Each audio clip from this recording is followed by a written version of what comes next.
We're inside 4 minutes to the start of Heat 1A for the Unlimited, sponsored by Cascade Natural Gas for the Tri-City Water Follies. 5 of our, they see the 5th boat now on the water, so pretty much everybody up and running. And here is the lineup for Heat 1A. The U11 Stevenson Roofing presents Miss Peters in May. The driver is J.W. Myers.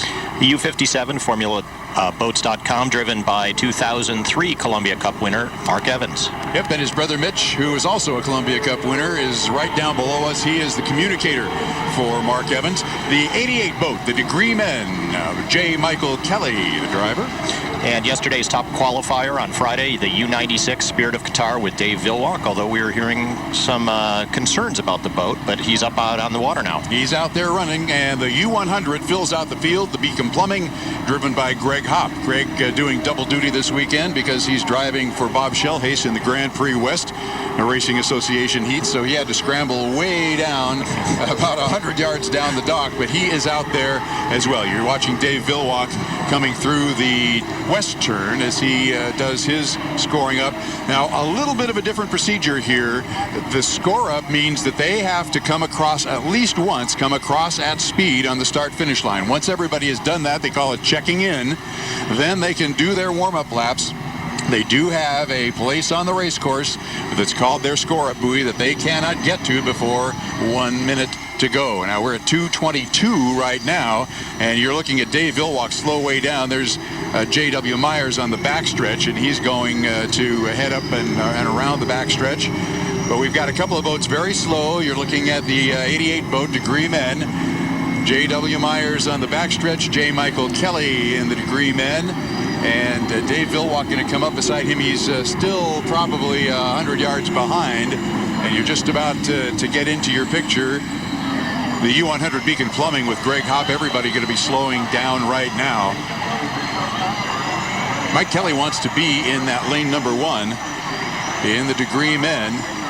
Dave Villwock looks like he will take lane number 2, but no, if you look at, there goes Greg Hopp to the inside of him, and J.W. Myers just to the outside of him. So let's see what happens. A little bit of a traffic jam as they get down to the entrance buoy to that Blue Bridge turn. They've still got another 23 seconds right now to kill before they hit that exit buoy, Mark. And essentially just going around the Blue Bridge turn. They've got communicators. They're counting down the clock. The guys have stopwatches in their boats. They're counting down the clock. They're about at the apex of the turn. On the inside is Mike Kelly in the 88 Degree Men. Right next to him looks like it's going to be Greg Hopp. Now there's your 1 minute mark, and you saw the yellow buoy on your screen. You can see the time in the upper right hand corner of your screen. So everybody now has legally done the score up. It looks like they've all settled into their lanes at this point. Nobody's going to try to leapfrog. Yep, they do have to hold their lanes once they get up to the entrance buoy in turn 2, but it looks like nobody's going to try to leapfrog, as you said, Paul. So it'll be J. Michael Kelly on the inside lane in that 88 Degree Men, and it looks like next to him may be J.W. Myers. We'll have to see as they turn toward us. We'll have a little better idea. The boat you see going at speed around the corner is Mark Evans in the FormulaBoats.com, the U57. We're at 16 seconds right now. They're in pretty good shape. Right on the inside will be the Degree Men. Next to him will be J.W. Myers in the Peters in May. Greg Hopp, and then Dave Villwock. And on the outside, it'll be Mark Evans. Mark's going to be early, 1-0. Oh, he might have made it. He might have made it. He leads him across the line. He did this several years ago when he was driving the old Lumar boat slingshot around and actually won the final heat that way. Down into the Blue Bridge turn. It looks like Evans on the outside, but you got the Degree Men on the inside, and lots and lots and lots of water. But the white boat that comes out ahead of everybody is Dave Villwock in the Spirit of Qatar. In second place, at least from our vantage point on the Kennewick side, is J.W. Myers, Mike Kelly, but it's Mark Evans on the outside. A great race there. 2 boats right and 3-4 more in the Rooster Tail. Greg Hopp now in 5th place, but only by about a boat length. Halfway up the backstretch, the whole field. But Dave Villwock with a 2 Rooster Tail lead. He can cut over to the inside now anytime he wants. He has the legal overlap. Everybody else is caught in all that water in the Rooster Tails coming through turn number 2. Mike Kelly had to slow down a little bit. He's on the inside, but you've got a great race. Here comes Dave Villwock at the end of the first lap around, coming down now to cross the finish line at the end of lap number 1. There goes Dave Villwock. Here comes J.W. Myers, Mike Kelly, Greg Hopp, and Mark Evans all crossed the line almost simultaneously for third and fourth place. A great race so far, but Dave Villwock has it in hand. He came out first, stretched it out, and we have got a bunch of boats way behind him. That's Dave Villwock, the Spirit of Qatar, about a 4 or 5 boat length lead back to the second and third place boats. And right now it is J.W. Myers and J. Michael Kelly, and you can see only about 4 lengths behind them. Greg Hopp got caught on a rooster tail. He's just finishing his first lap, and J. Michael Kelly got a little bit high as they were halfway up the backstretch. You can see him passing the Peterson-May boat right now as they head on lap number 2, and following them by about a rooster tail is Mark Evans. But it's a real race up at the north end of the race course. We've got J. Michael Kelly, and we have J.W. Myers right on his outside. Now, Matt Kelly on the inside a little bit faster as Dave Villwock finishes lap number 2. But you've got a great race here. Second place on the line, about 6 boat lengths. There goes Mike Kelly. There goes J.W. Myers. They are in second and third, respectively. White flag lap. Mark Evans in fourth as he comes across the line. Dave Villwock already to the exit pin of turn number 1 on his final time around in Heat 1A. Got a bunch still, a couple of boats. Well, it looks like Mike Kelly has now opened up a bigger lead over J.W. Myers. You can see it on your screen. It's about a rooster tail and a half. So guys are starting to get spread out all over the race course here. Dave Villwock, the leader, halfway up the backstretch. Half a lap to go to take Heat 1A. Then it's back to the second place boat. That's the Degree Men, the 88 boat. Boat coming by that you can hear right now is Greg Hopp. Can't see him, but Dave Villwock coming around the western turn way on the outside. He's got a big lead. Does not have to hug those buoys. We did have a good start, by the way, so nobody jumped the gun. Dave Villwock takes the checkered flag. First place in Heat 1A for Dave Villwock and the Spirit of Qatar. Second place goes to the 88 boat, the Degree Men. J.W. Myers in third place with the Peterson-May. Coming across fourth will be, and you're watching him right now, Mr. Mark Evans in the U57 FormulaBoats.com. Greg Hopp about half a lap away. He's just halfway up the backstretch right now. So you've got your first 4 boats have finished. They're heading back to the pits.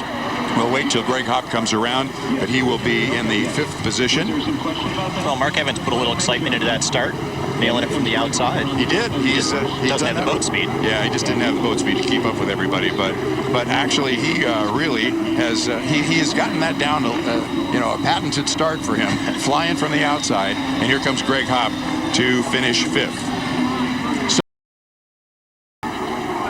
We are 4 minutes away from the start of Heat 1B for the Unlimiteds, Plumbers and Steam Fitters UA Local 598 Unlimited Heat 1B. We've got 5 boats out ready to race, and the boats that'll be racing in Heat 1B, the U5 Graham Trucking, driven by Jeff Bernard. The U7 Falcon.com, driven by rookie driver Scott Liddycote, who's been burning up the circuit so far. Second place finish at Detroit in the Gold Cup. And he is right up there in the National High Point standings for the drivers and the boats as well. U21, Miss Albert Lee, Brian Perkins is the driver. U22, Great Scott Presents Campaign WSU, Mike Webster from Reading, Pennsylvania. And the U99, Miss Hapo Community Credit Union. And guess who is driving that boat, Paul? This guy just loves to race boats. It is none other than Mr. Greg Hopp, who was out with the Grand Prix. He ran the U100 last heat, and now here he is again in the 99. Ryan Mallow is the driver of that boat. He didn't get in enough qualifying laps this morning to get qualified as a driver, so Greg's hopped into the seat, 3rd straight race. Well, he's not on the course yet, so maybe we will see him, hopefully. This will actually be the boat that Greg drove last year. They've switched around, and he's driving a different boat this year, the U100, a little different configuration, both out of the Fred Leland camp.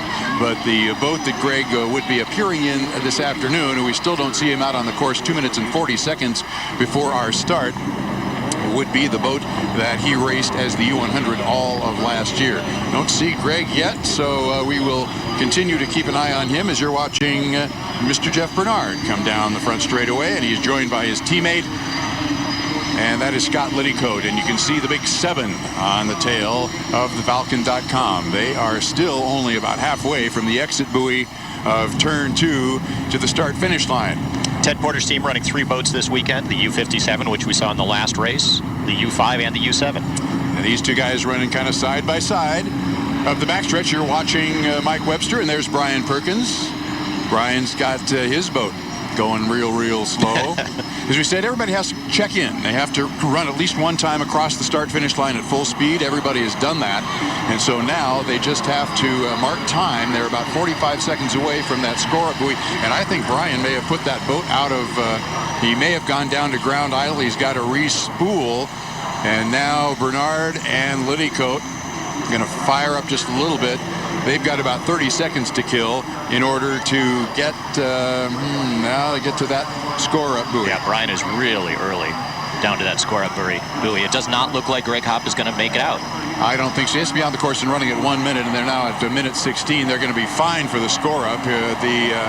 The boat leading him through the turn, as you're watching right now, is Brian Perkins. And now the two teammates, Jeff Bernard on the inside and Scott Liddycoat on the outside, have come up to speed because they're well behind the score-up. But Brian Perkins has lane number 1 off of that buoy. They're good for score-up. They didn't come past that buoy before 1 minute. Now they have to work their way around the rest of the course in the next 49 seconds. And it does not look like we will have 5 boats out this time, Paul. I think Greg Hopp has not been able to get that boat underway. You're watching Jeff Bernard pacing everybody up. In fact, I think maybe Jeff Bernard has leapfrogged, and he now has lane 1. And Scott Liddycoat may have joined him in lane number 2, and that will force Brian Perkins out to lane number 3. Coming up on the, well, let's see. It looks like maybe Mike Webster wants to be in that mix somewhere. Here he comes. My gosh, he's going to be on the outside. And it is, in fact, Jeff Bernard in lane number 1, and the Graham Trucking next to him, his teammate, Vulcan.com, Scott Liddycoat. They're coming down to the start. 5, 4, 3, 2, 1. Yep, there gets a good start, and it's in fact Mike Webster that leads him across the line from the outside. But on the inside is as he's got a lot of speed to his left, including the Graham Trucking on the inside and the Vulcan.com in lane 2. Brian Perkins and the Albert Lee Appliance in lane number 3. Another traffic jam as they go through that Blue Bridge turn. Looks like everybody has gotten through there cleanly. It's going to be a 2-boat race up the backstretch between teammates. On the outside, it's Scott Liddycoat in the Vulcan.com. Right next to him on the inside is Jeff Bernard in the 5-boat, the Graham Trucking. Also in that mix somewhere is Brian Perkins and Mike Webster. Got a penalty on the U7, a possible penalty for encroachment on the U7, the Vulcan.com. So we'll see what that is going to, how that's going to turn out as they come on the first of 3 times around west end of the race course. You're looking at the 2 leaders on the race course right now. The inside is the Graham Trucking and Scott Liddycoat in second place, only about 4 lengths behind as they end lap number 1. First across the line, you see him there. The Graham Trucking, the U5. Lane number 3 is Brian Perkins, and lane number 4 is Great Scott Campaign WSU. He's in 4th place, but not that far behind as they head to the Blue Bridge turn on the second of 3 times around. Brian Perkins, 3rd place, lap number 2, and he is out in lane number 3. But it's the Graham Trucking now that has taken the lead. Scott Liddycoat has fallen back about 2/3 of a rooster tail. That's his teammate leading him up the backstretch. Jeff Bernard in the Graham Trucking, the 5-boat. Behind them will be Brian Perkins in the 21. But there is a speedboat, if you ever saw one. Used to be one of the Budweisers. It was the T5, and this is a boat that has as many wins as any other boat in unlimited hydroplane history. It has 24 wins. A win here. It's tied with 2 other older boats. Could be the all-time winningest unlimited hydroplane ever. And that boat right there is the boat I'm talking about, the Graham Trucking, the 5-boat. It looks like the penalty on the U7 is not going to cause them to have an extra lap. Okay, they're still racing for position. Down into the Blue Bridge turn, a great shot of the 5-boat. Graham Trucking going through that Blue Bridge turn on the white flag lap, followed by Scott Liddycoat in the 7, still in second place. Then on the race course, the penalty will not cost him a lap. Brian Perkins has moved to the inside in that green and white Albert Lee, and he is trying to make up some ground, but he does not have enough time. Your leader, halfway up the backstretch, is the Graham Trucking, the U5, Jeff Bernard, on his way to a victory, half a lap away. He's followed by his teammate. Everybody's strung out about 2 rooster tails behind each other now. Through the final turn for Heat 1B, Jeff Bernard, Graham Trucking. You're looking at the 3rd place boat, Brian Perkins and the Albert Lee, but here comes your heat winner. Checkered flag flies for Jeff Bernard in the U5, the Graham Trucking. 1st place, Heat 1B. Coming across right behind him about 3 seconds later is the Valken.com. You see Scott Liddycoat right there. And then here comes Brian Perkins in 3rd place in the U21 Albert Lee Appliance. And not that far behind is the great Scott, Campaign WSU, 4th place.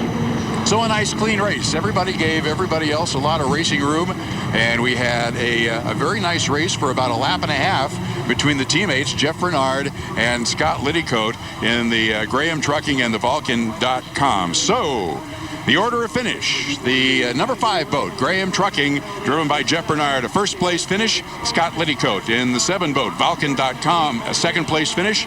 The Albert Lee Appliances, Brian Perkins finishes 3rd. And Mike Webster in the 22, Great Scott presents Campaign WSU, finished 4th. And that's the way they finished in Heat 1B.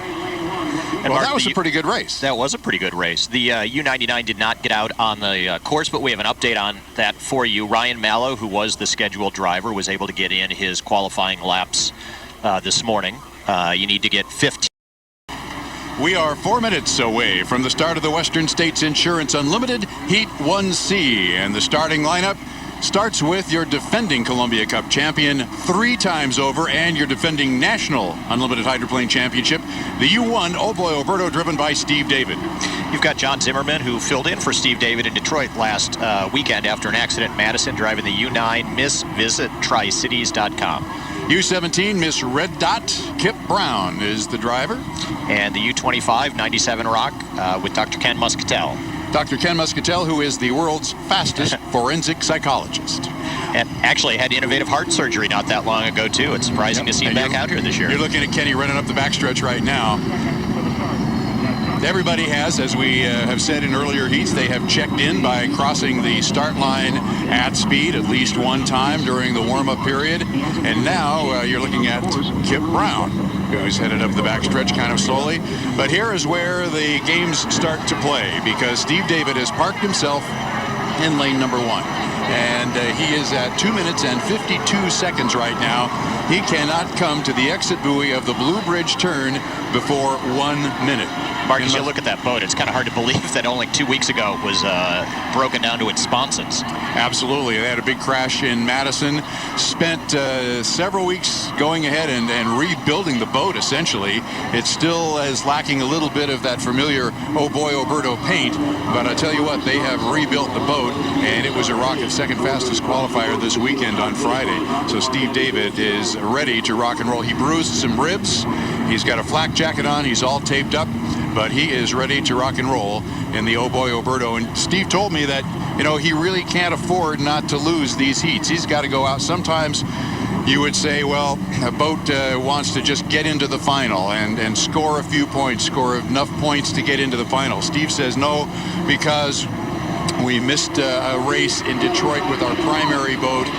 The secondary boat didn't do as well as the primary boat might have, didn't score as many points for the National High Points Championship in the Air National Guard Unlimited Hydroplane H1 Series. They've got to go out and win every race and every heat and be the fastest qualifier. Well, he almost made it to fastest qualifier, but he did not let up, and so he's going to be going for the win in every heat. He's right beside him now, John Zimmerman in the 9 boat, the Miss Visit Tricities.com. I believe that's Ken Muscatel, who is way out, just already starting his turn. They're at a minute and 16, and they're a little bit early for that score-up buoy. They've still got 10 seconds to go, so let's keep a close eye on them, because they're going to get very, very close to that score-up buoy. We still have 3. It looks like everybody except Kip Brown has come to the score-up buoy too soon. I think everybody but Kip Brown has come to the score-up buoy too soon. And now let's watch Kip Brown as he tries to leg it out, get an illegal overlap, and see if he can take that inside lane away from Steve David. and he may have done that, but we'll see as they come up the backstretch and come to the west turn number 2. Now it looks like Steve David is going to settle into lane 1. It'll be Kip Brown's going to be right next door to him. I mean, they could reach out and pat each other on the back. Lane number 3, it looks like it's going to be John Zimmerman, and way on the outside will be Dr. Ken Muscatel. But right now, the only legal score-up, it appears to us, and that's unofficial, would be Kip Brown in the 17 Miss Red Dot. He's going to be in lane number 2 as they come down for the start. You can see in the upper right-hand corner of your screen, 3, 2, 1. Okay, the start is going to be good. The question is, what is going to be the consequence of coming to that score-up buoy too soon? It was a good start, and Steve David and Kip Brown, we thought this would be the race between these two boats. The other two boats not as fast and not expected to compete, but we've got to see what is going to happen with that early score-up that Steve David and the other two who are trailing. Steve David coming off that exit pin of the Blue Bridge turn right now. He is ahead by about 2/3 of a rooster tail. Kip Brown buried in the rooster tail in lane number 2, but they are neck and neck. About 1 second behind for Kip Brown. He may know that he was the only legal score-up, or he may not. We'll see if he starts to back down. I don't know what the penalty is going to be if, in fact, they didn't score up correctly. Up to the west turn, Steve David inside lane, the first of 3 times around here in the Western States Insurance Unlimited Heat 1C. Kip Brown takes the turn a little wider and has lost some ground. Steve David coming down across the finish line, end of lap number 1 right now. First of 3 times around. Kip Brown about a rooster tail and a half behind him, ends up in second place after 1 lap. And then it is way, way back to our 3rd place boat, the U9 Miss Tri-Cities. Visit MissTriCities.com, and John Zimmerman, he's just crossing as Steve David is already through that Blue Bridge turn. 4th place boat, just you saw the rooster tail go by, that was Dr. Ken Muscatel, but Steve David just flying that boat up the backstretch. Kip Brown following him by about 2 rooster tails now. You can see the separation on your screen. Now Kip drops out of the screen. He's just that far behind. Lap number 2 of Heat 1C here for the Lamb Weston Columbia Cup. And Steve David legging it out into turn number 2, lap number 2, and he is way, way ahead. Kip Brown just holding on to second place, as we said earlier. Steve David feels he needs to win every heat. Kip Brown does not. He is currently the national high points leader. He can just score a bunch of points, get into the final. And Steve David finishes lap number 2. Kip Brown finishing lap number 2.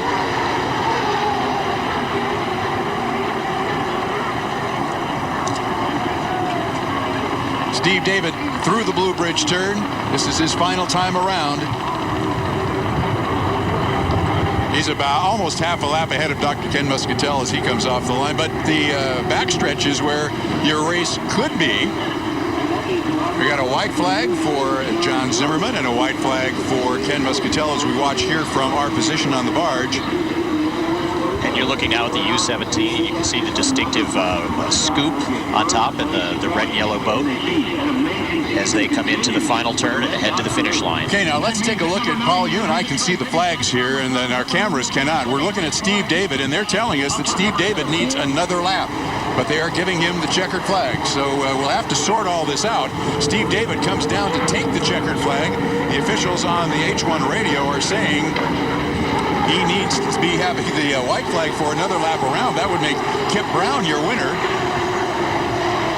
of Heat 1C. Well, we'll need to sort this out and find out exactly. Now, Steve David is still running at speed. He's running hard. He's running hard down in that Blue Bridge turn, so obviously he knows he's got to take another lap. His communicator has told him, and that's his communicator actually is Mike Hansen, who's the crew chief for the team.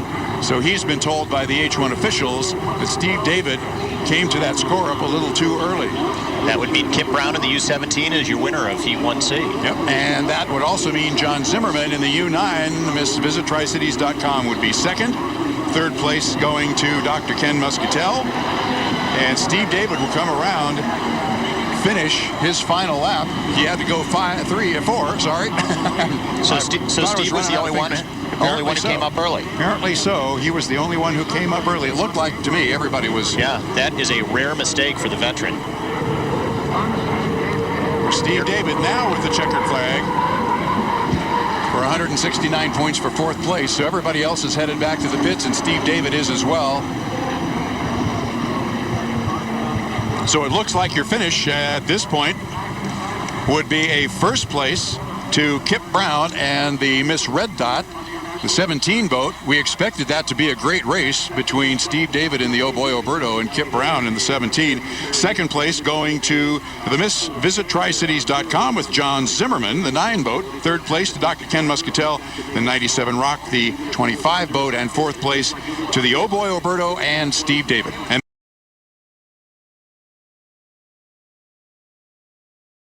And in this heat, we've got the rematch from 1B with the U17 and the U1. But we start with the U1, defending Tri-Cities champion, Oh Boy Oberto, and Steve David. John Zimmerman in the U9, the Visit TriCities.com. The U11, Stevenson Roofing, presents Peters and May with J.W. Myers. U17, Miss Red Dot won its heat last time around. Kip Brown in the cockpit. And Kip Brown told me that he freight trained Steve David in the last race. So we'll see if he what he does this time. The U21, Miss Albert Lee with Brian Perkins. And we'll be back with Heat 2A of the Air National Guard Unlimited Hydroplane Series. Stick around. We have boats on the race course, as we described in yesterday's heats. They have to check in by going across the start-finish line at least once during the warm-up period at full speed. Everybody has checked in, so now we're down to the score-up buoy. And you're watching some of these boats slow down because they have about a minute and 45 seconds before they can come to the exit buoy of that turn number 1, the Blue Bridge turn. Brian Perkins, you see the Miss Red Dot. Right beside him is John Zimmerman. They're just crossing the start-finish line in front of us with 2 minutes and 30 seconds right now. Steve David, you're watching him go very slowly. In fact, he's going ever so slowly. We're watching Steve David, and I think he's going to get the oars out next to slow down a little bit. Brian Perkins is leading the group, and it looks like he wants lane 1. And lane 2 might be the Oberto, then Kip Brown next to him, and John Zimmerman, as you see those guys just trolling down the front straightaway. And they've got a minute to kill and not very far to go. On the other hand, you've got J.W. Myers, who is coming lickety-split through the Grand Prix turn. And he's going to come up here with some speed, but he's going to be a little early too. Another 48 seconds. He took one turn through the infield, and he'll slide into, looks like he's moving over to the left a little bit. We'll see what lane he's going to try to grab. And he's going to slide in next to Steve David, and you can see he is going to be between Steve David and Kip Brown. Now, keep an eye on J-Dub, because he has just gone by, very close, gone by Brian Perkins in that green and white Miss Albert Lee, and looks like somebody may have put the fire out and may have to restart. That was Kip Brown, but he's got back up now. He's got his fire going again. Looked like they're almost all parked down there for a second. Yep. There is no off-plane rule as there has been in the past. We're down to 4 seconds. 3, 2, 1. We're looking at that yellow buoy on the exit, and I think everybody's going to be fine this time around. Brian Perkins on the inside. You're looking at Brian, and then you're looking at J.W. Myers in the Peters and May. And there's a boat buried in the rooster tail back there. Can't quite tell who it is, but everybody now up to speed as Kip Brown comes up the back stretch, and there's somebody with him as well. You've got 5 boats out on the race course here. Pretty much a full speed run around the race course to the top of the turn at the west end of our race course. J.W. Myers slows down a bit with 30 seconds to go right at the entrance pin of the west turn. He's going to be in lane number 1. He jumped, made the leapfrog around after they cleared the score-up buoy, so I can't tell. Matt, it looks like Brian Perkins is going to try to slide in there, and nope, he's got to go through the rooster tail. He went through the wake of J.W. Myers to come into lane 2. John Zimmerman in lane 3, Kip Brown on the outside, and they're going to lead him down for, it's going to be close, 2, 1, 0. Looks like Kip Brown just nailed the start, and 2 boats side by side. Second across the line on the inside is Brian Perkins, John Zimmerman on the outside, and it's a good start. And Steve David and the Oh Boy Oberto trailed the field, and he is way behind as Kip Brown brings him through turn number 1. You see Brian Perkins, who's just to his outside. On the inside is going to be J.W. Myers, but it's Kip Brown who brings the boat off the turn, and already Brian Perkins has fallen back to third. Fourth now, Steve David. He has pulled up ahead of John Zimmerman in the U9. Visit tricities.com. But halfway up the backstretch, it's your leader, Kip Brown in the U17, Miss Red Dot. About a rooster tail behind him is J.W. Myers in the Peters and May. But he's a full rooster tail now as Kip Brown kicks up that huge skid fin rooster tail. Off of the west turn 3 times around in our preliminary heats. We'll go 5 times around in the final. Kip Brown with now a commanding lead. Kip has really got his foot in it as he crosses at the end of lap number 1. It's a ways back now to J.W. Myers, but not very far back to Brian Perkins and Steve David as they cross, and Steve David just about to overtake Brian Perkins for 3rd place. Kip Brown already to the Blue Bridge turn, at the apex of the turn.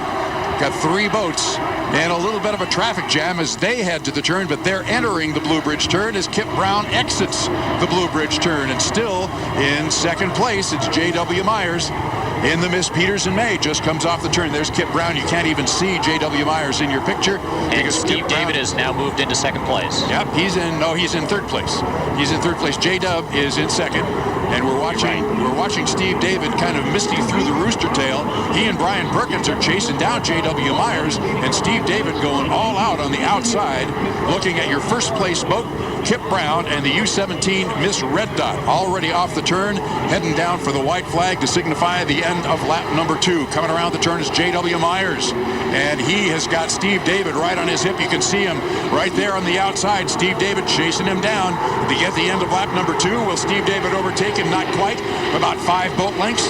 About a third of a rooster tail. J.W. Myers on the inside. You can see Steve David now. The angle of the camera looks like he's closing in a little faster, but Steve David should be able to overtake him by the time. Oh, they're both flying the boats. Oh, way up out of the water, and Steve David running through some slop on the outside lane, but he's got the boat now ahead of J.W. Myers in 2nd place. J-Dub in 3rd, and Brian Perkins has fallen way back. John Zimmerman has passed him, but you're looking at your leader on his final of 3 times around for Heat 2A here of the 2001 Lamb Weston Columbia Cup.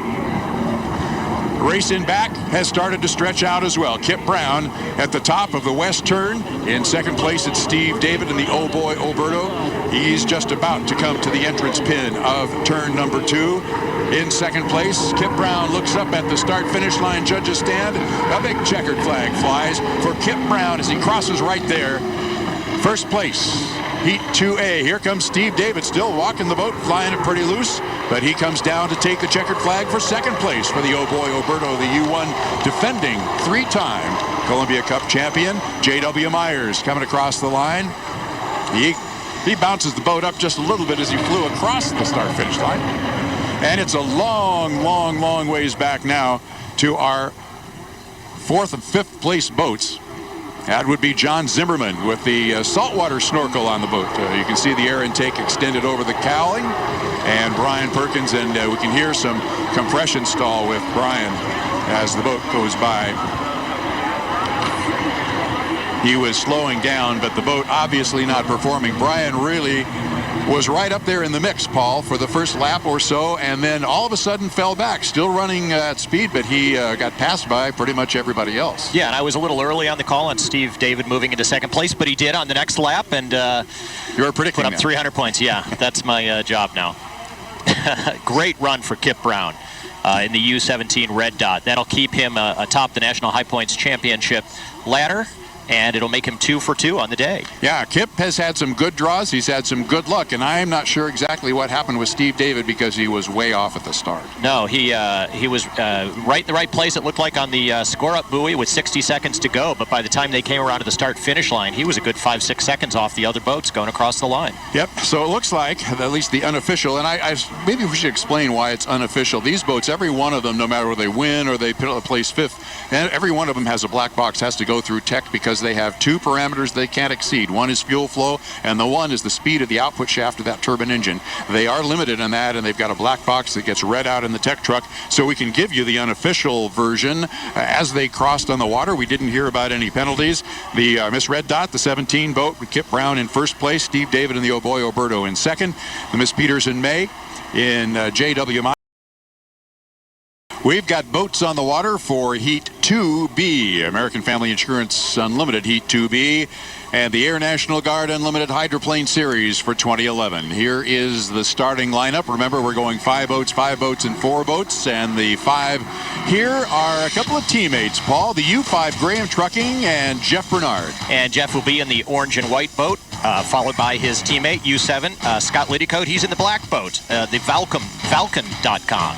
Dr. Ken Muscatel, the world's fastest forensic psychologist, in the 97 Rock, the number 25 boat. And Miss Hapo Community Credit Union. Hapo also sponsoring our air show today. Ryan Mallow getting his first time on the water in an unlimited heat. And Greg Hopp in the U100 Beacon Plumbing. So, you know what, Paul? We've got 2 of the Ted Porter teammates, the 5 and the 7, Jeff Bernard and Scott Liddycoat. And then we've got 2 of the Fred Leland boats. Oh, that's right. But I don't see, to be very honest with you, I do not yet see the 99 boat that would be driven by Ryan Mallow, and that's the Miss Hapo Community Credit Union. Jeff Bernard, you're looking at, and going right by him is Greg Hopp in the U100, the Beacon Plumbing boat, but I'm only counting up 4 boats on the race course. Yeah, that's all I see, too. We're just over 2.5 minutes before race time.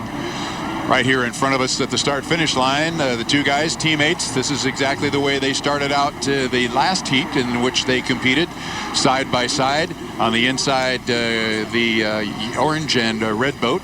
Scott Liddycoat on the outside in the black boat. You can't, there's the nose as Jeff Bernard turns into the infield with the Graham Trucking, and we're following Scott Liddycoat.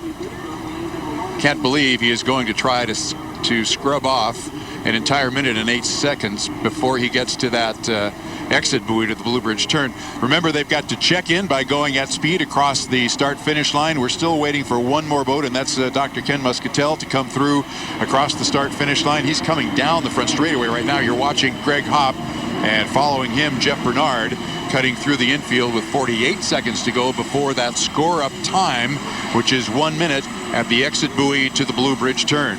Now, Dr. Ken Muscatel has checked in. So all 4 of our boats that are on the course and running have checked in. It's just a matter of not exceeding the time for that score-up buoy. The Falcon.com very, very slowly. Our viewers for many, many years may have remembered a rule that used to be in play in the unlimited hydroplanes when they were scoring up, called the off-plane rule. You couldn't get off-plane. Well, that rule has gone away. It's been replaced by this rule in terms of scoring up at that exit buoy to turn 1. And that is why these guys are going so slowly. Almost no water over the bow. We are at 2-1. It looks like they are okay. It looks like they are okay. Our angle here is not really very good, but it looks like everybody was okay at that score up. So now they'll hustle up the backstretch, and they've got exactly a minute to kill to head up the backstretch, come around the west turn. Guys are spread out just a little bit. Greg Hopp on the outside there. Looks like he has moved in just a little bit.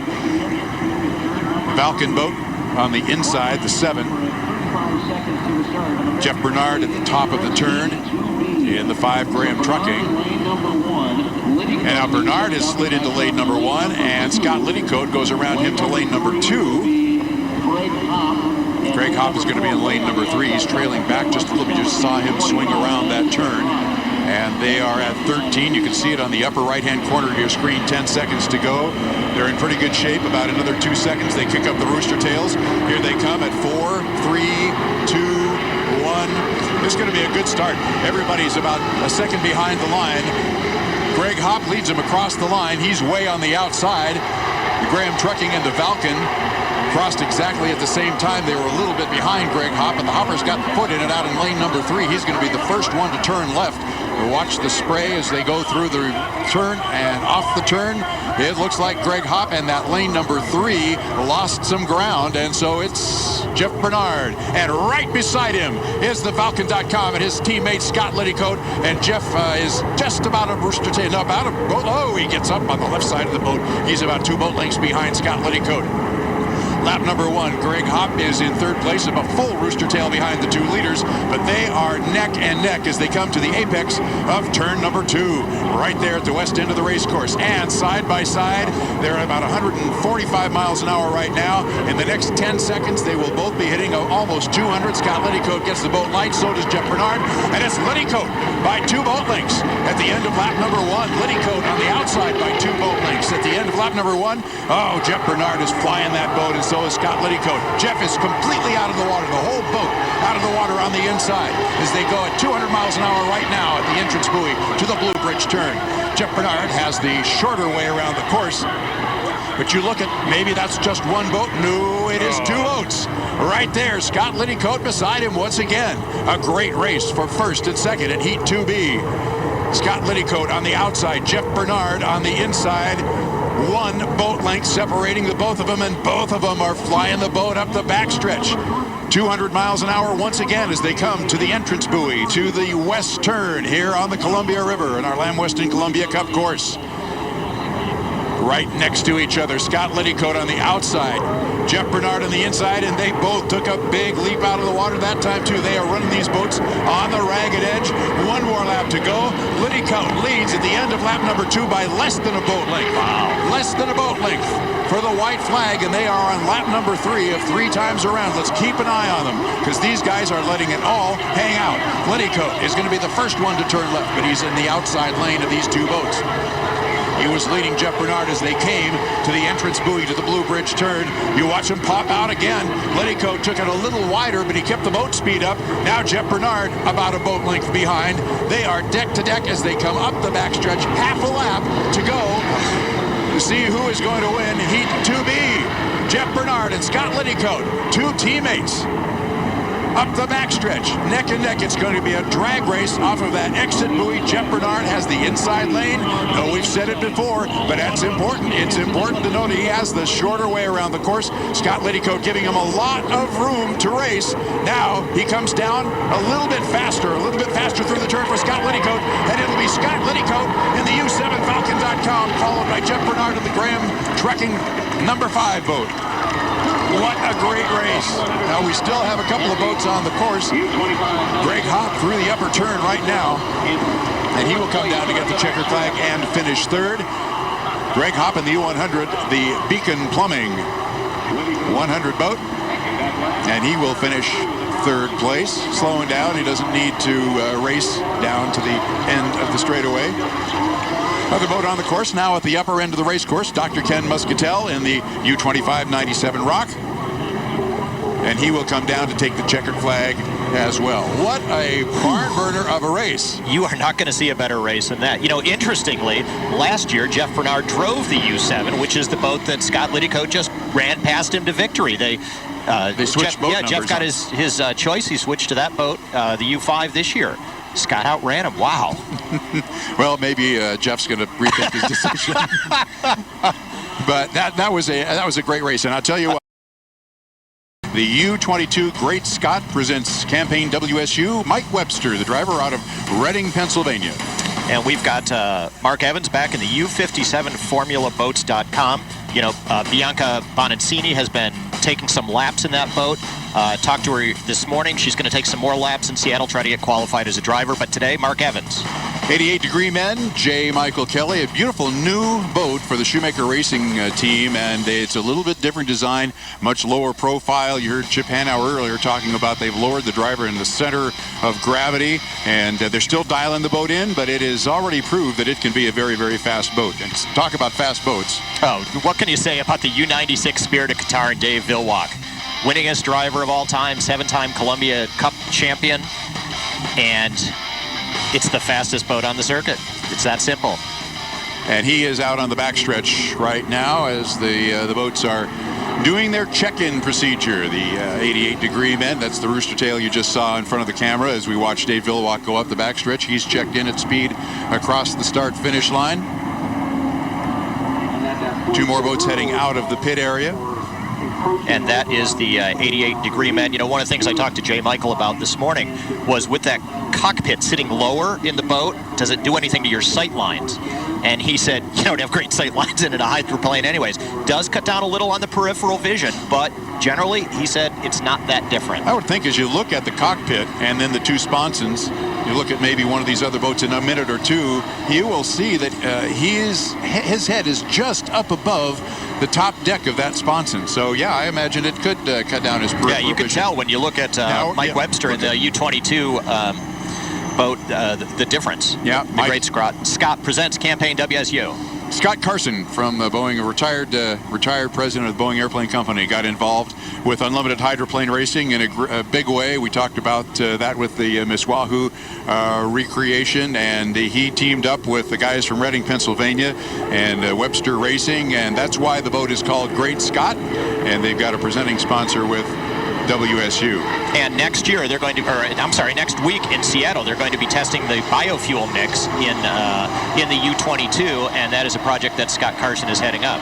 Yeah, he's been very, very involved in that. In fact, the Elstrom family has a second boat in addition to the Qatar boat. That boat has, for the last several years, been painted up in the 787 colors, and they did some testing for 2 or 3 years on biofuel running that boat, and it ran very well. They weren't using the same mix of the kind of part of biofuel. They were using something that was made of coconuts, and Chip Hanauer was the driver. He said it smelled in the cockpit like pina coladas. I don't know if that's true. I don't know that either.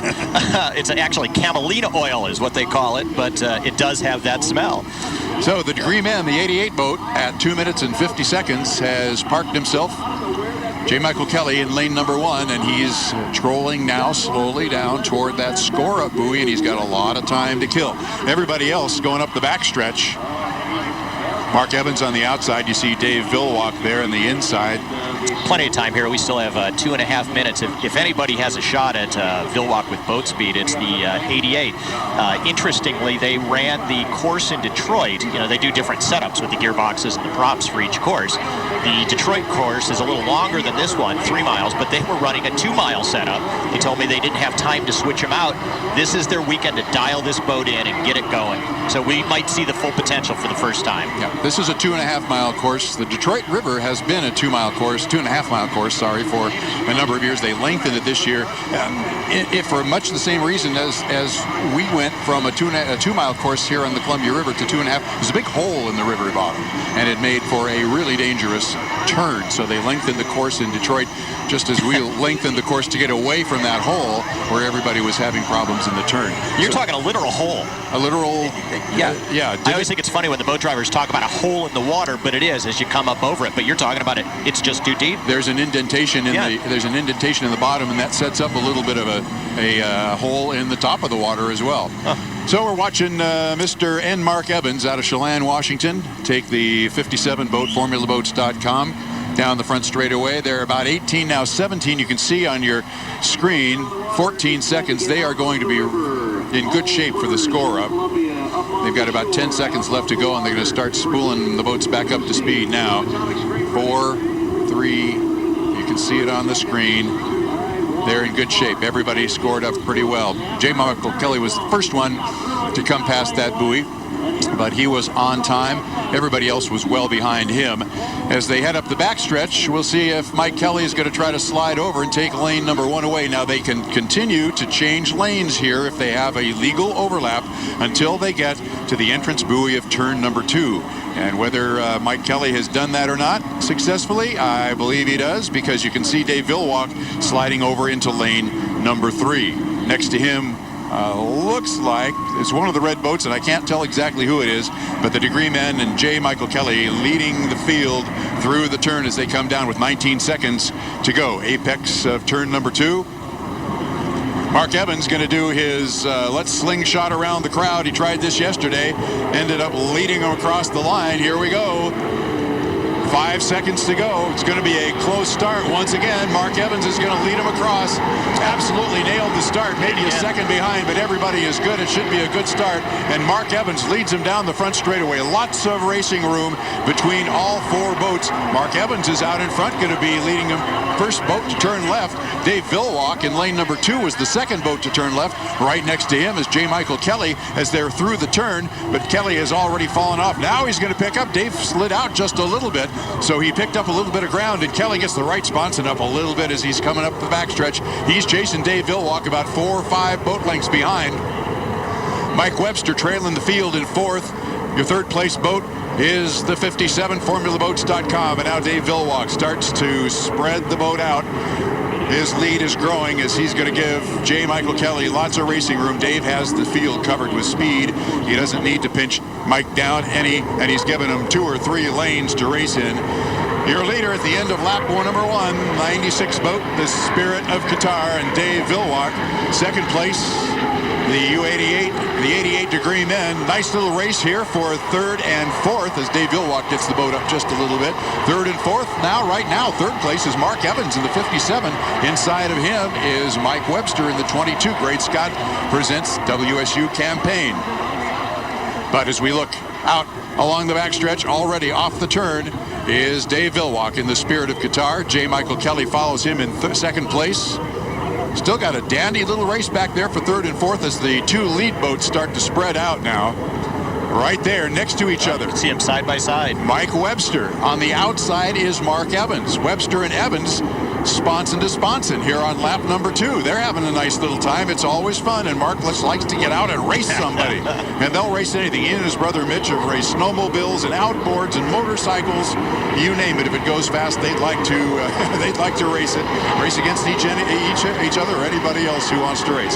Dave Villwock, end of lap 2, takes the white flag. One more lap to go in Heat 2C. The 88-degree men, you could just see how far back J. Michael Kelly is now.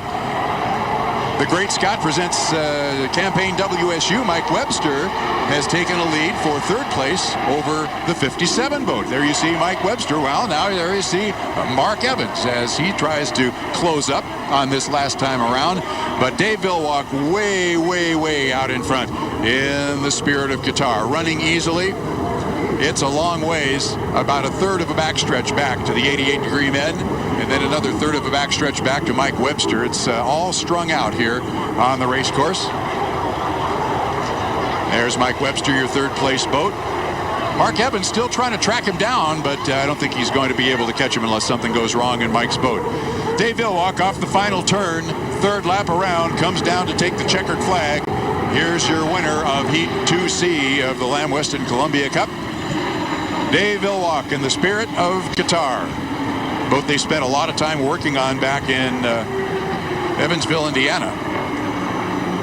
After that crash in Madison. The 88-degree men finishes second. Here comes Mike Webster for third place, and right behind him will be Mr. and Mark Evans in fourth place. Nice run by Mike in the U22. Yeah, Mike Webster. Yeah, absolutely. This is a boat, we haven't mentioned it yet today, but that is a boat that was the Oh Boy Oberto backup, and just prior to the season, maybe a month or two, three prior to the season, the Webster Racing team sold the boat they had, which had been one of Ed Cooper's older boats, nicknamed Tubby, and they sold that to Ted Porter. Ted has been just monumental in this season, donating the extra hulls that he has, his display hulls, for use by the Air National Guard, by degree men, taking them to boat shows.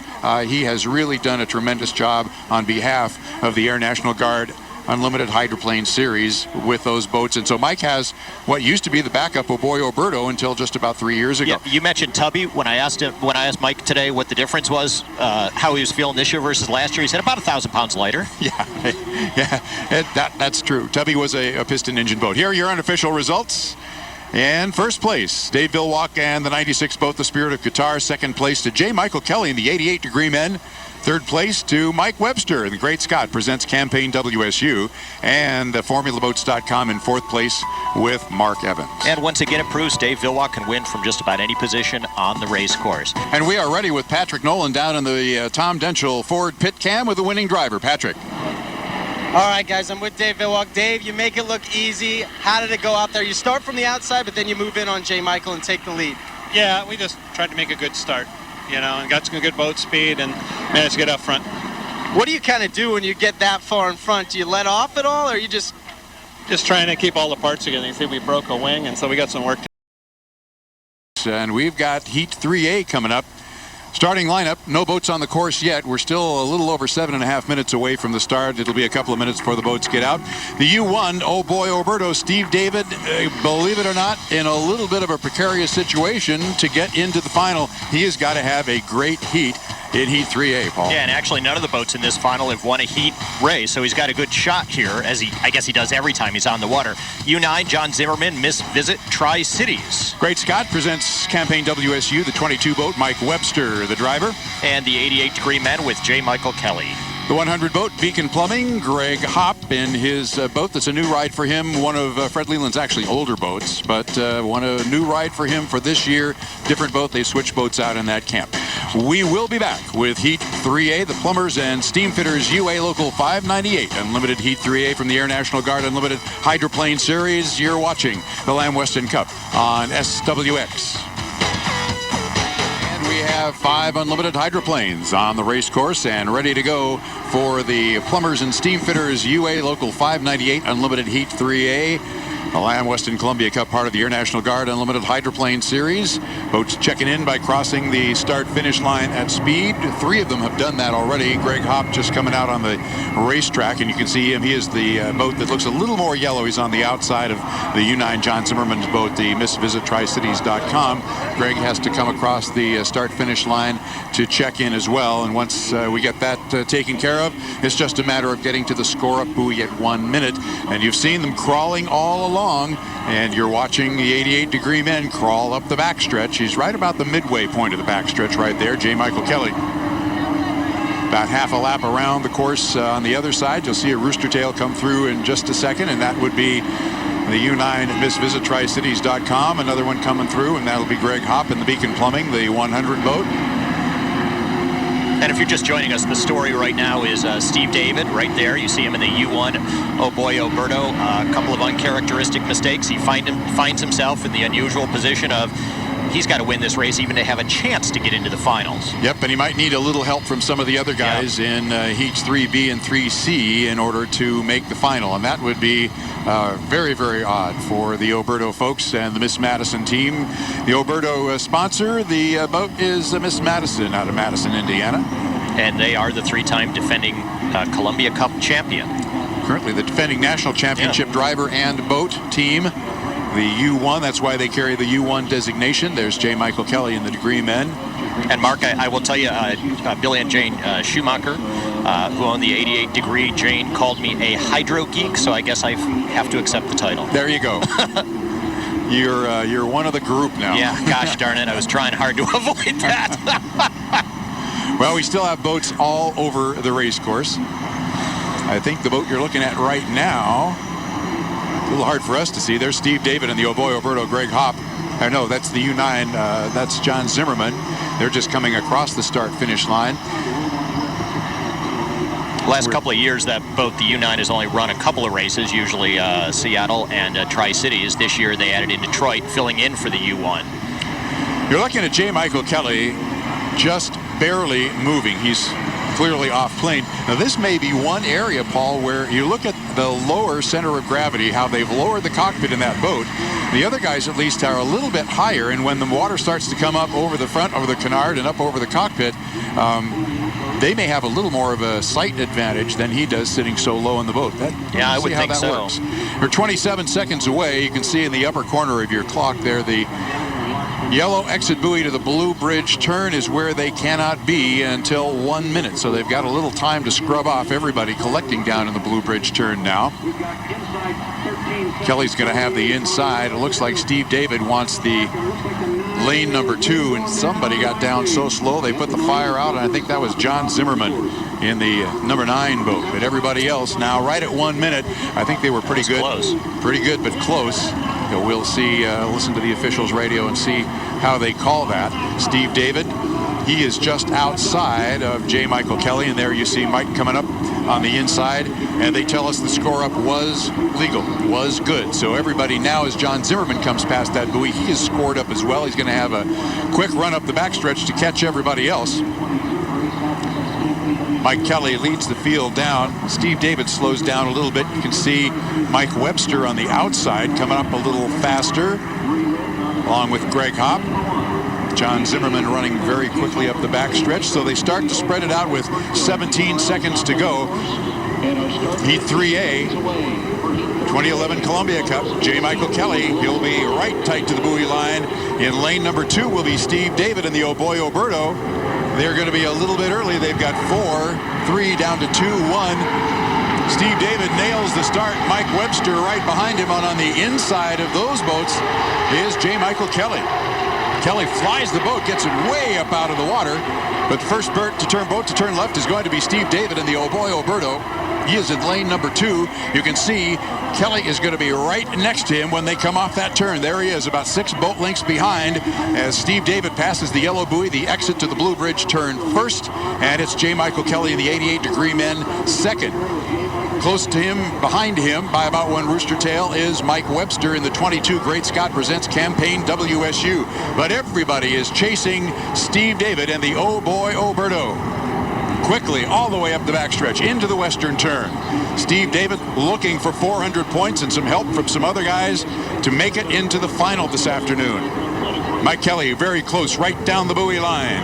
And Steve David lengthens his lead just a little bit at the end of lap number 1. Preliminary heats 3 times around. When we get to the winner-take-all final, it'll be 5 laps around.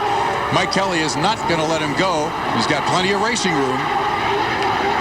Mike Webster in 3rd, crossing in 4th is John Zimmerman, and way down at the west end of the race course, Greg Hopp has gone dead in the water. He's barely moving, but right now we've got Steve David in the lead coming off the Blue Bridge turn, followed closely by J. Michael Kelly in the 88 Degree Men, just about 1 rooster tail behind, and about 2 rooster tails behind him is the Great Scott Presents Campaign WSU. But Steve David now with this race well in hand. As long as he doesn't make any mistakes, he keeps the engine moving. Greg Hopp is back up on plane at least. We will see him coming by. Rooster Tail will be in front of the camera in just a moment. But right now on lap number 2, Steve David is at the exit of the western turn. He's got 1 more lap to go as he comes down to finish lap number 2. Steve David and the Oh Boy Oberto, your leader in Heat 3A. After 2 laps, the white flag flies, and now Mike Kelly has slowed down considerably, and Steve David running away from him. But it's Mike Webster who is going to start catching up with J. Michael Kelly. You want to keep an eye on that race because Webster is now less than a rooster tail behind J. Michael Kelly. Way out in front is Steve David, but there is Webster, and he's catching up to J. Michael Kelly right now as they go to the Blue Bridge turn. Big wall of water. It's hard to see who is exactly where, but Mike Webster is now just about ready to eat into that rooster tail of J. Michael Kelly. Meanwhile, halfway up the backstretch on his white flag 3rd of 3 times around is Steve David, a very more than comfortable lead over J. Michael Kelly in the 88 Degree Men. Now Steve David is going to come up to some traffic, and we'll see where he decides to go. Greg Hopp gives him some racing room on the inside. Coming around that turn, you see Greg Hopp. He is just finishing his 2nd lap, so he will get the white flag. Steve David comes down right behind him. He's hidden in the rooster tail from our camera angle, but Steve David finishes Heat 3A in 1st place, gets the checkered flag. Now coming around the turn to take 2nd place will be the 88 Degree Men.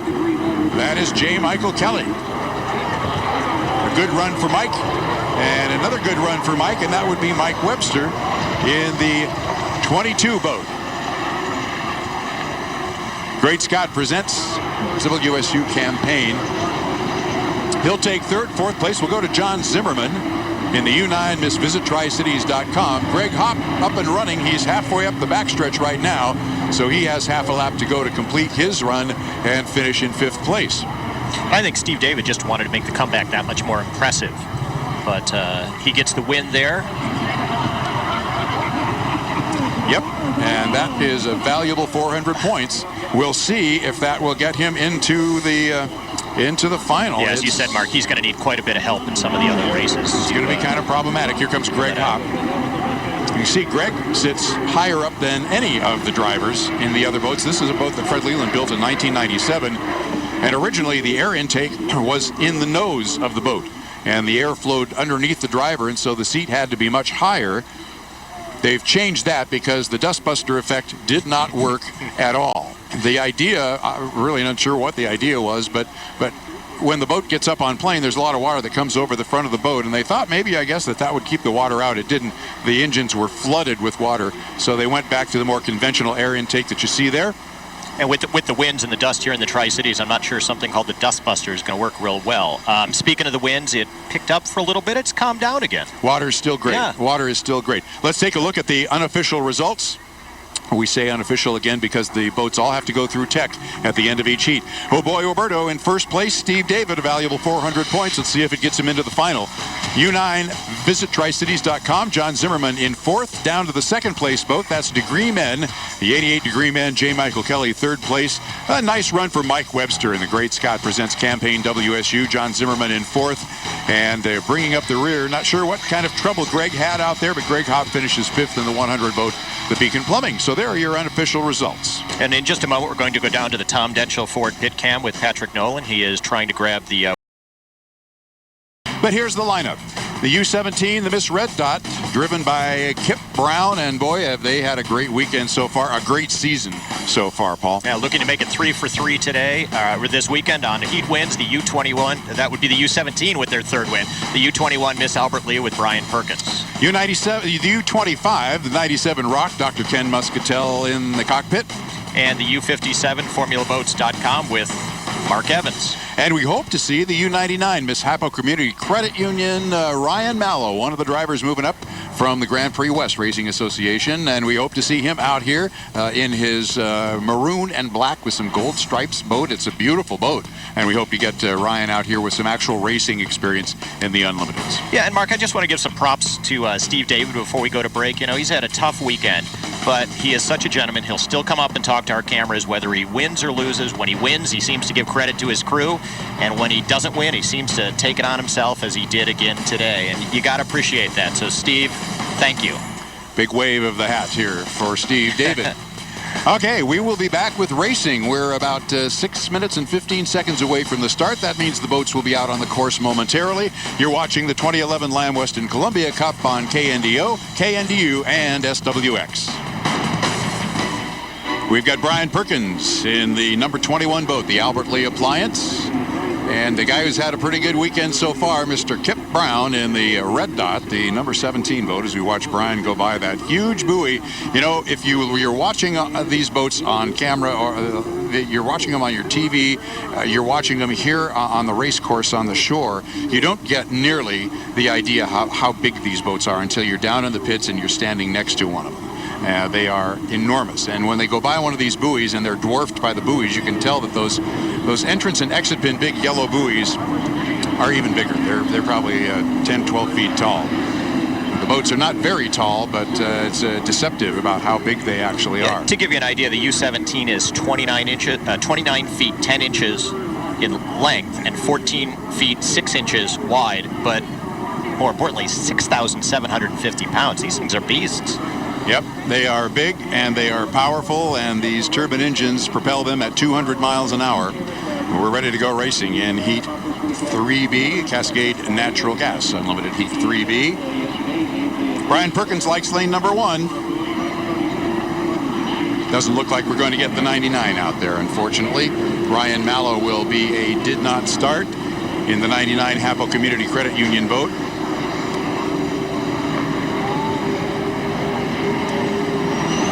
There's Mark Evans in the FormulaBoats.com, the 57 boat. I think Brian Perkins is going to try to slowly troll his way down to that score up, and he's still got a minute to go. 2 minutes to go. 2 minutes to go, yeah. That's a tall order for Brian. Yeah, it is, because he's halfway down the front straightaway right now. But Kip Brown is trolling behind him. So he's going to try to slow down and eat up a couple of minutes. It's part of the strategy for these starts. Now, one thing that these guys are very accomplished in is trolling for starts. That's the way 5-liters start their races, and these guys are both 5-liter drivers. Yeah, both Brian and Kip have won 5-liter races and championships in the 5-liter boats. Yeah, so they are very, very accustomed to doing that. Mark Evans, on the other hand, is just going to fly on the outside, and he's just going to be loaded for bear to come flying down the outside. You know, I remember, Mark, it was only a couple of years ago that some of the boat owners were talking about they didn't have boats that could even do this. That's right. That could troll like this. If they shut down like that, the water would come up over and they might wash out everything. Yep. So they boats, the new ones as they've been built, have been designed to be able to do this. Ken Muscatel is coming across the start-finish line right now. So he will get down and slowly make his way down. They're still 42 seconds away from that buoy. Now, they're not in actually too bad a shape. And here comes Mark Evans down the front straightaway as well. So now you see Kip Brown and Brian Perkins. Dr. Ken Muscatel slides into the picture. He'll be in lane 3 unless he decides to swing farther out. Which is exactly what he's doing. Slowly around that yellow buoy. I think Mark Evans is going to trail the field, and they'll just have to contend with him doing a flying start on the outside. We're about 6 seconds away. Looks like they're in pretty good shape right now. There's the 1 minute mark, and yes, they're all behind that score up buoy, so the score up is good. Now they're 1 minute away from the start. They've got to run up the backstretch, about 2/3 of a lap, which they can do easily in less than that. So they still are not going to be going at full song. Looks like it'll be Brian Perkins on the inside, Kip Brown just ahead of him in lane 2, Ken Muscatel in lane 3, and Mark Evans in lane number 4 as they come up the backstretch, get ready to kind of fan out. Mark is going to kick it up a little faster. You can see him on the outside. He's the boat that just passed Kip Brown, but he's way on the outside. He's got a much larger radius to turn around this course. Now everybody starts to pick up the rooster tails. Perkins on the inside in that lime green and white boat. Kip Brown in the red, yellow, and blue balloons boat. Dr. Ken Muscatel falls back farther. They're a little bit early. Okay, they're good. They're good. Kip Brown absolutely nails the start. He was just about half a second behind that line. Brian Perkins crosses in second place as they head down toward the Blue Bridge turn, first of 3 times around. Mark Evans way on the outside in third place. Dr. Ken Muscatel trailing, and you can see Kip Brown bounce the boat through turn number 1. But right behind him, right on his left side, is Brian Perkins in the U21 Miss Albert Lee Appliances, and they are going to have a duel up the backstretch. 2 of them about 4 or 5 boat lengths apart. These 2 kids can drive hydroplanes. Believe me, they've driven against each other. They trust each other to drive at 200 miles an hour as they approach turn number 2 on the Lamb Western Columbia Cup racecourse. Although the difference between first and second place is enormous because the guy out in front has a little more clean water. The guy behind him has to look at rough water and then try to stay out of that spray. Now Brian tips the boat just a little bit as he came right around that exit buoy in lane number 1. Kip Brown about half a rooster tail ahead at the end of the lap number 1. Brian Perkins got the boat light. He got the boat light in testing yesterday, real light in testing yesterday, so he's got working on that canard to get the left foot working so to keep the boat down on the water. Kip Brown has stretched that lead out now to a full rooster tail. Still on the inside lane, still with plenty of racing room is Brian Perkins in second. Mark Evans now quite a ways back in third place. Brian Perkins not going to let Kip Brown get away. He's going to push him and push him as hard as he can. We're on lap number 2, 3 times around in our preliminary sprint heats. Kip Brown didn't accelerate quite as fast this time off the turn, but up the backstretch, he's pulling away from Brian Perkins.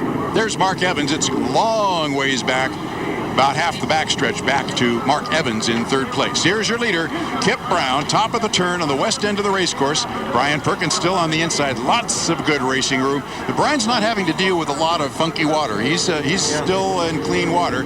Kip's giving him a lot of room, and that helps. End of lap number 2 in the white flag, and you can see the guys are flying the boats. They're running them pretty loose as they come down the front straightaway. It's a great shot, and you can see how these boats just skim across the top of the water. Just the prop, a little bit of that rudder, and all of that skid fin as they come through the turn, the huge skid fin rooster tail. Kip doing a great job on the third of 3 times around. Brian Perkins seems to have settled back in second place. Sometimes that second place boat will try to push that first place boat and see if they'll do something bad, if the boat will break, but it doesn't look like Kip Brown is going to have a problem with that at this point. Half a lap to go here in 3B. Brian Perkins now still a very, very long lead over the third place boat. But here comes your leader, Kip Brown, through the west turn right at the apex at this point. Beautiful skid fin rooster tail there, and Brian Perkins now just entering that turn. You can see him. He's the second boat on your screen.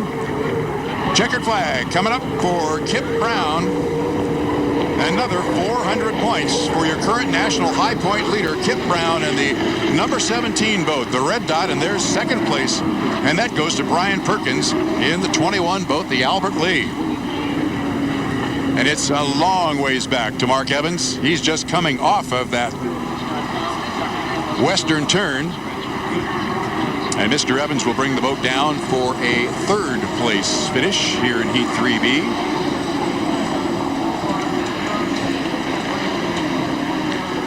So a pretty nice little race for the first lap or so when Brian Perkins was pushing Kip, but Kip just had a little bit too much boat for Brian. Yeah, and it looked like in that third lap that Brian just kind of settled back into second place, protecting the equipment. As we know, one of the big problems with boat racing is the attrition rate, so keeping the boats together and on the water is important. There comes Ken Muscatel in the U25 97 Rock. He will take a fourth place finish in Heat 3B. You know, we talk about it. The U5 Graham Trucking with Jeff Bernard is at the top of our list. And his teammate, the U7 Valken.com, that is Scott Liddycote. And a guy who can hot-foot it around the course with the best of them, J.W. Myers in the 11 boat. Stevenson Roofing presents Peters and May and the big gun. Yeah, unfortunately, they all have to contend with the U96 Spirit of Qatar and Dave Vilwalk. We talked about the check-in. If you joined us a little late, when the Unlimited Hydros come out on the race course, the first thing they have to do is cross the start-finish line at speed, which everybody has done. And then they have to score up by not passing the exit buoy to the Blue Bridge turn before 1 minute to go. You're looking at Scott Liddycote and the number 7 boat out on the backstretch, Valken.com. A couple of other boats are cutting through to the backstretch as well. We still have boats scattered all over. There's the Graham Trucking boat. And you'll find Dave Vilwalk and the Spirit of Qatar right behind him. They're still running at speed, and they're about 3 minutes and 18 seconds away from the start. A little bit of slicing and dicing through the turns. Got Dave Vilwalk and Jeff Bernard coming down through the Grand Prix West End turn. Jeff Bernard picked up the inside lane, so Dave Vilwalk is going to go way around, got his 7 boat and even more overlap, and so he's going to go around, swing around one more time. He did this as a starting procedure all of last year. He'd do donuts through the infield and then come screaming down the front straightaway. And if you're watching Jeff Bernard in the U5 Graham Trucking, it's so slow, it doesn't mean there's any problem with the boat. He's just setting up, waiting for the time clock. Yep, we got his teammate is going to join him too. Dave Vilwalk may think that he can go out to lane 3 and run around these guys. I'm not sure that that's true from lane 3, but it might very well be. Scott Liddycote slows down as he comes up the front straightaway right there across the start-finish line. They are still more than a minute away from being able to get to that yellow buoy at the Blue Bridge turn. But you know, except with the exception of Steve David yesterday, they've all done a pretty good job of doing the score-up and getting there on time and not ahead of time. Yeah, absolutely. People may be wondering about the Spirit of Qatar, the genesis of that. It's actually the country of Qatar. Last year, the hydroplanes ran for the first time in Doha in the UIM World Championship Oryx Cup. So everybody's slowed down to a troll here. See Dave Vilwalk in the 96 boat, the Spirit of Qatar. They have plenty of time, hanging back just a little bit. To his outside is J.W. Myers in the Peters and May. And Dave is just going to hang back a little bit. They're still 30 seconds away from that exit buoy. They're just about to the entrance buoy to the Blue Bridge turn. Looks like J.W. Myers is going to go for the outside lane. You can see him just to the right of your screen. He is way, way out to the outside. Dave Vilwalk has 4 or 5 lanes to choose from. He's going to look at lane number 3. Now they start to bring the boat speed up. They're still a little bit early with 5 seconds to go before they can come to that score up. Looks like they'll be okay. There's your 1 minute mark. Yep. They were all well behind that score up buoy. You could see it on the screen. JW is trying to slingshot everybody and get around him. He is. He's not going to have a chance to slide in on anybody though, because he has not got any kind of an overlap. In fact, Jeff Bernard just went by him on the inside. The Valken.com as well, right beside J.W. Myers, and Dave Vilwalk is in lane number 3 as they slow down now with 30 seconds to go before the start of Heat 3C. Mark, once they go past the score-up buoy, are they locked into their lanes? When unless there's a 5-boat overlap, right? Yeah, they can do the 5-boat overlap all the way to the entrance buoy to the turn they just came past, and their lanes are locked in at the entrance buoy to the west turn. So we've got 4 unlimited hydroplanes coming down for the start. You can see the clock, 6 seconds to go. They're going to be in pretty good shape. They may be about a second behind the clock. There they go.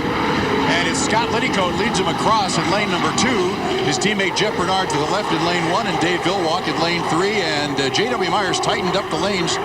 Didn't encroach, but he's right in there in lane 4 as they go to the Blue Bridge turn. Big walls of water off those skid fins.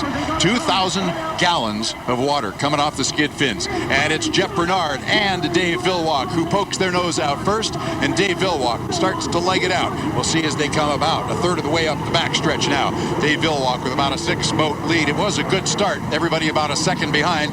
The Vulcan.com in third is hidden in the rooster tail of Jeff Bernard's U5 FormulaBoats.com, and J.W. Myers in the Peterson May is in 4th place as Dave Villwock first to turn left in the turn up at the end of the western end of the race course. But he's left a whole lot of racing room for Mr. Bernard. He can accelerate a lot faster, and so he can do that. End of lap number 1, Dave Villwock, the Spirit of Qatar, the 96 boat, 2nd place. Jeff Bernard, you can see Dave Villwock has got the boat up and flying, coming down the front straightaway. What a great shot to see all that air under the boat. Jeff Bernard in 2nd place. He'll be the second to go around that Blue Bridge turn, still on the inside lane, and then Scott Liddycoat, and then it's back to J.W. Myers in the Peterson May. But you're watching your leader up the backstretch. You now can see about a 2 rooster tail lead for the Spirit of Qatar and Dave Villwock. He's got one of the longest rooster tails on the unlimited circuit. Man, when he puts the hammer down, that boat just absolutely flies. It runs away from everybody, and there is nobody better on the Unlimited Hydroplane Series, the Air National Guard H1 Series, than flying the boat than Dave Villwock. Dave is an absolute master in doing that. Scott Liddycoat, on the other hand, is now coming up, eating into the rooster tail a little bit of his teammate, Jeff Bernard, and Jeff has now moved out to lane number 3. Dave Villwock holding his track, and there you see Scott Liddycoat coming out in lane number 5, but he is at the outside of Jeff Bernard, and he is starting to close up a little bit of ground on Jeff. End of lap number 2 for those guys. Everybody's finished lap number 2, so this is the white flag lap. Dave Villwock into the Blue Bridge turn and very quickly out of the Blue Bridge turn as the 2 guys behind him chase each other, and J.W. Myers has actually moved to the inside, and so he is going to try to catch Scott Liddycoat if he can. But there's Jeff Bernard, 2nd place boat, about a third of the way up the backstretch. Dave Villwock way out in front. A big lead, about half a lap now, about a third of a lap to go here in Heat 3C to get the checkered flag.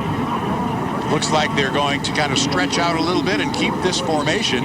Dave took a big jump as he just entered that western turn. There was no rooster tail for just a second, but now he comes down to finish lap number 3, the checkered flag. Dave Villwock, the 96 boat, Spirit of Qatar. He will be followed about a rooster tail behind by Jeff Bernard in the 5 boat, the Graham Trucking. Scott Liddycoat and the U7 FormulaBoats.com, and there's J.W. Myers finishing 4th in the number 11 boat, the Peterson May. This is a boat they're dialing in as well. This is a brand new boat for this team. They acquired it from Dr. Ken Muscatel over the winter, did a lot of changes to it, so that's another boat that is still being dialed in. But there's your winner, unofficially, of Heat 3C, Dave Villwock, and the 96 boat, the Spirit of Qatar. Okay, Mark, I have a question for you. You said when the boats were going around the water, they throw off 2,000 gallons of water. Yes. Who measures that? Somebody very, very brave. You know, I was at a dinner with Nate Brown once, and there was a youngster. It was kind of a celebration dinner for the Seafair folks after their race, and we were sitting with the youngster, and Nate decided to teach the youngster how to figure out how fast the race boat was going by teaching them what the pitch of a prop means, and how which means that one revolution of the prop sends you that many inches ahead. Oh, that's like going to school. Yeah, right. And he said now you got to take into consideration how fast how many revolutions per minute the prop is turning and all of that, and he figured it out, and he worked with this youngster, and they had a great time figuring it out, that they were going 200 miles an hour. Sign him up for the race team. That's right. Let's take a look at the unofficial results. First place goes to Dave Villwock and the Spirit of Qatar, the 96 boat. I don't think there was any big surprise about that. A couple of other hot shoes, though. Graham Trucking, the 5 boat with Jeff Bernard in second place, and Scott Liddycoat, his teammate, in third place in the 7 boat. And we were just looking at J.W. Myers before we put up our unofficial results. The Stevenson Roofing presents Peters in May. And the J.W. Myers, the driver, in fourth place. And Dave Villwock is on the dock. So is Patrick Nolan, the Tom Denchel Ford Pit Cam. Patrick.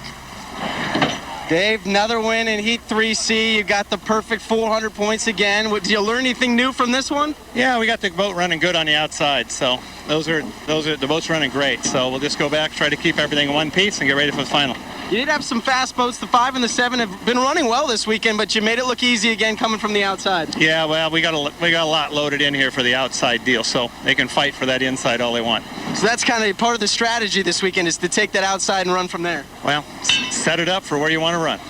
There you go. Here's the lineup for the final heat. Winner take all championship heat. The number 96 boat, the Spirit of Qatar, driven by Dave Villwock. Kip Brown in the U-17 Miss Red Dot. A perfect day so far. The U-5, Graham Trucking. Jeff Bernard is the pilot. 88 Degree Men, J. Michael Kelly. The number 7 boat, Vulcan.com. Jeff Bernard's teammate, Scott Liddycoat. And look who's snuck into the final, Mark. The U1 Oh Boy Oberto and Steve David. Well, just by the hair on his chinny chin. And you know what got him into the final? When they look at points for the final, for the first time in many, many years, if ever, in the Unlimited Hydroplane Series, Air National Guard, they count qualifying points to get you into the final, and that is what got Steve David as their second fastest qualifier into the final. We'll have a trailer. There'll be 7 boats on the race course, and that will be the U-21 Miss Albert Lee, driven by Brian Perkins. And the trailer boat means he has to start a little bit back and a little farther out. Yeah, he can start anywhere on the course that he wants, but he has to be trailing the rest of the field, and the only sane place to be is on the outside. Yeah, because otherwise he's in rough water the whole day. Well, that's exactly you're right. looking at the U1 Oh Boy Oberto with Steve David. We started the day talking about the 2 veterans, Steve and Dave Villwock, and here we are again in the final with 2 of them, head-to-head. And everybody has checked in, as we've said before, but it's a new rule, so we like to remind ourselves and everybody else. They have to check in by going across the start-finish line at full speed, and every one of the boats has done that. And so now we're just waiting for them to head down to the Blue Bridge turn. Now, they cannot get to the exit buoy of the Blue Bridge turn until the digital clock says 1 minute. They are now 1 minute and 38 seconds away from that. So they've got a long ways to go. And we have a lot on the line today. Not only is Dave Villwock looking for his record 8th win here at the Columbia Cup to put him past Chip Hanauer. Steve David looking for his 4th consecutive Columbia Cup win. You're looking at the boats trailing down the front straightaway, but now you're watching Steve David. He cut through the infield. He was just about to come up on Dave Villwock in the Spirit of Qatar and decided to cut through the infield, and following him through the infield was Jeff Bernard. So you should see him maybe come into your picture, although he's swinging way, way, way wide, so you probably won't see him as he comes down the front straightaway as well. And he chewed off a little bit of time, so they still got 57 seconds to go before they can get to the exit buoy of the Blue Bridge turn. And there are a whole bunch of guys down there right at the entrance buoy to the Blue Bridge turn, so they've got a long ways to go, and they've got a longer time to kill. And here comes Brian Perkins, who will be the trailer. That's where he's going to be. He doesn't have to be up on the front line, so he will be trailing the field actually when they get to the score-up buoy as well. You got boats all over the course, and you got some boats that are almost dead stopped. Almost dead stopped on the inside. Looks like it might be Kip Brown. I think they're rolling down the windows to say hi. That's right. Scott Liddycoat is next to him. And we'll see where the lane assignments, they're not assigned. Now, Steve David's going to power up just a little bit. There's still 8 seconds to go before they can get to that buoy. So let's take a look at it. Somebody is moving out pretty quickly. Oh, I don't think he made it. Well, be very close, and it looked like it was Jeff Bernard in the 5 Graham Trucking who was out ahead of everybody. It's tough to tell sometimes from the camera angle. Camera angle and our angle is not real good, so for the time being, we'll just figure that everybody's ready to go racing. They now have 43 seconds to kill, and if they keep going at this speed up the backstretch, they'll be here at the start-finish line way too early. So they'll have to slow down a bit as they come through the west turn. And that's exactly what they do. You can see the clock on your screen at 30 seconds right now. Coming through the turn with boats again slowing way down. Sun angle is really difficult for us right now and the cameras as well, but it's Kip Brown in lane number 1. He is right on that yellow buoy as they turn toward us. In lane number 2, it looks like Scott Liddycoat. In lane number 3, no, Scott Liddycoat is in lane number 3. It is J. Michael Kelly in the Degree Men. We're still early. Somebody's going to be early. Look out. Oh, I think Steve David absolutely nailed it. He got right there as the clock struck 0. It was Steve David out in front of everybody. Dave Villwock out in lane number 4 or 5. And Brian Perkins comes across as the trailer. But a huge wall of water. Let's make sure they get through that turn successfully and safely, because that is one problem that you have. And Steve David is now way out in front. Is there anybody in his rooster tail? We can't quite tell, but Dave Villwock is on the outside. You see Kip Brown. He is in lane number 1, but he is in 3rd place. Dave Villwock in the Spirit of Qatar, the 96. Kip Brown got the boat way wide, about a third of the way up the backstretch, up in the air. Steve David has the inside lane to Dave Villwock. Inside of him is Kip Brown. This is a 5-lap final, so we go 5 times around. Steve David right on the buoy line, just enough room for Kip Brown, but Kip has fallen way back. Steve David has the overlap. He can move into lane number 1, and he is going to come down and finish lap number 1 in 1st place, 1 rooster tail ahead of Dave Villwock. And it'll be a dead heat for 3rd and 4th between Kip Brown and Jeff Bernard. Looks like Jeff beat him to the line by a couple of boat lengths, and then it's back to Scott Liddycoat. But we're looking at the Blue Bridge turn, and Steve David in front of Dave Villwock. Does Dave have the boat to drive around Steve David? Dave had to come from about lane 4. He is in lane 2 right now, and Steve David now does not have an overlap. But he does have the inside lane. So let's keep an eye on these 2 lead boats as they come up the backstretch on lap number 2. Steve David is legging it out halfway up the backstretch. Dave Villwock seems to accelerate a little better, but the top end speed right now seems to be with Steve David. Dave Villwock not closing in much at all, but they come to the top of the turn right now. 2nd time of 5 laps around the west turn here on the Columbia River. Steve David is going to take Dave Villwock way wide, push him way out. That is a legal maneuver, but he flies the boat. Steve David way up in the air. End of lap number 2, about 2/3 of a rooster tail, and it's Steve David crossing first. Dave Villwock, one of the best guys in the business at flying the boat, and he's trying to make up some ground. Steve David again way up in the air. You saw him jump out of the water as they headed to the Blue Bridge turn. Still in 1st place. Steve David in the Oh Boy Oberto. You're defending Lamb Weston Columbia Cup champion Dave Villwock. A little tighter turn and has closed down some ground on Steve David as they exit the Blue Bridge turn. Dave Villwock now flying the boat for all he is worth. He's about half a rooster tail behind. We're halfway through this race, 2.5 laps complete. Steve David on the inside. Dave Villwock hitting in his rooster tail. West turn one more time. Lap number 3. Steve David on the inside. And you'll see how close Dave Villwock is when they turn the boats toward us. And they are about dead even. They are about dead even as they come off the turn. Dave Villwock has eaten up most of that rooster tail. End of lap number 3. He is only about 4 boat lengths behind, but he's got the boat way up out of the water. Steve David and Dave Villwock, 1 boat length between them as they end lap number 3. Coming down right at you. And our front straightaway camera, these 2 guys at 200 miles an hour into the Blue Bridge turn. This is the race to watch between these 2 wily veterans. Steve David took a big leap out of the water in lane number 1, and Dave Villwock has passed him. Villwock in the Spirit of Qatar, the 96 boat, is now the leader.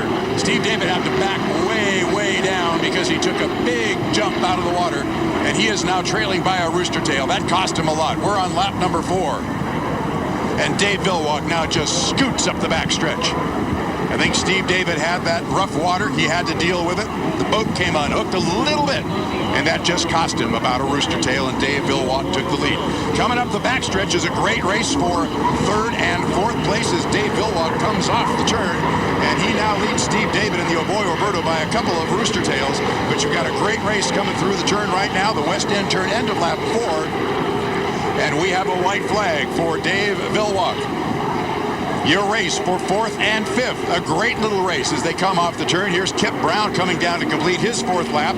But on the inside, it's the 88 Degree Men on the outside coming down to complete lap number 4, Jeff Bernard. in the Graham Trucking, and they're having a great little race. Meanwhile, your leader, Dave Villwock, on his final lap, 5th time around, he is almost halfway up the backstretch, and he has got this one in hand. Steve David has backed off. Dave Villwock, I think, has backed off. His speed on this lap won't be quite as fast as it was on lap number 4 when he took over lead from Steve David and the Oh Boy Oberto. Dave Villwock, here he comes, apex of the final turn of the 2011 Lamb Weston Columbia Cup. He brings it wide. He's going to come right down the shoreline, salute everybody, and the checkered flag flies for Dave Villwock, the Spirit of Qatar. 64 wins for Mr. Dave Villwock.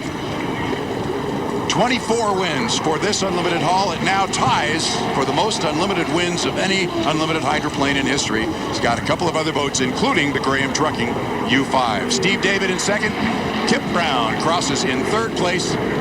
Let's see the race for 4th. Oh, Jeff Bernard is way wild, but he flies the boat. I think it counts if you're not on the water, even though you cross the finish line. And he just did beat J. Michael Kelly in the 88-degree men. Coming down the front straightaway to finish his heat. 6th place is Brian Perkins, and Scott Linnicoat finishes in 7th. Was calling a race at the Gold Cup last year, Paul, with my good buddy who's down in the pits and working for Kona Radio, Brad Luce, and Brad said, doesn't that make you feel really excited? And I said, man, I'm worn out just watching these guys. That was a heck of a race for 3 laps. Oh, man. I was ready for that Do You Believe in Miracles call with Steve David coming back there, but he took that hop in the exit pin of the first turn of lap 3? Lap 4. 2. No, that was lap 4. Lap 4. Yeah, and that's when Dave scooted by him. And it looks like maybe Brian's taking an extra lap. Brian Perkins. There you can see Dave Villwock up on this U96 Spirit of Qatar. I think one of the stories we've talked about a couple of times, Paul, but I don't think it's had quite the play, and that is what I mentioned, that the Spirit of Qatar hull now has 24 unlimited hydroplane wins. There are